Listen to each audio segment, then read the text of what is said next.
If you're looking for a quick and easy pasta that is absolutely packed full of flavor, then I've got just the recipe for you.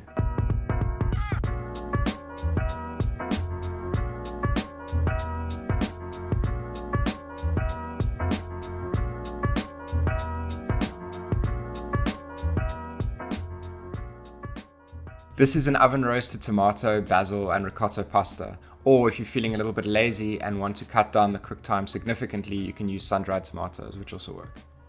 For this recipe, you're going to need about 2 hours and 10 minutes of cook time. Now, I know I said 10 minutes, but I would highly recommend not skipping the oven-dried tomato step. It takes 5 minutes of prep, and then you can forget about it until you're ready to cook. This step adds all the extra tomatoey flavor as the juice reduces down into the tomatoes themselves. For cookware, you're going to need a pot, a pan, and a food processor/blender.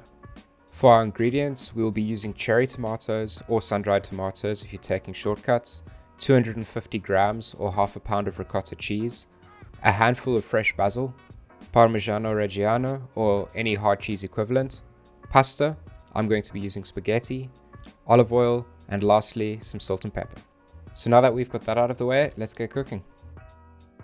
To start things off, we're going to slice our cherry tomatoes in half, making sure to spread them evenly on a baking tray and seasoning them very generously with some salt.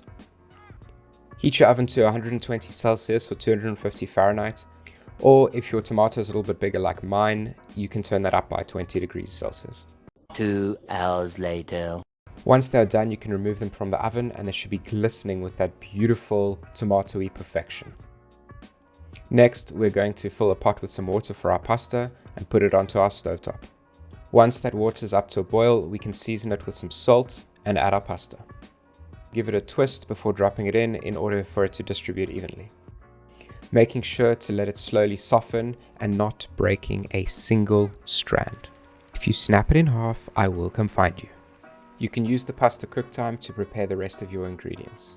Also make sure not to overcook your pasta. You want it to be just before al dente.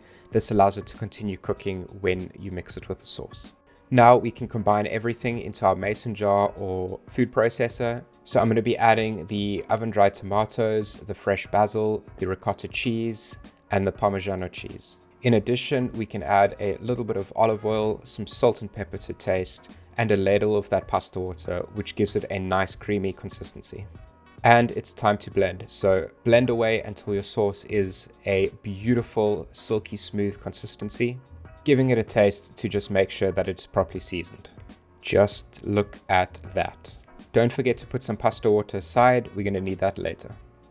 Get your pan on the stove on a medium to high heat and add that sauce into the pan.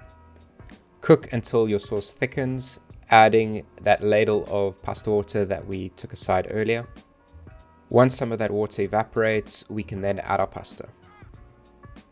Continue folding in your pasta while it absorbs that sauce and continues to slowly reduce. We'll finish our pasta to al dente while our sauce thickens. When the consistency is just how you like it, then it's time to serve. Place it in a bowl with a touch of fresh basil, and there you have it. A creamy and delicious pasta that took just 10 minutes. You mean 2 hours and 10 minutes? Yeah, close enough. Now the only thing left to do is give it a taste. Definitely one of my favorite pastas. If you make this at home, then tag me in your Instagram photos. Otherwise, thank you all for watching. Make sure to like and subscribe, and I'll catch you in the next recipe.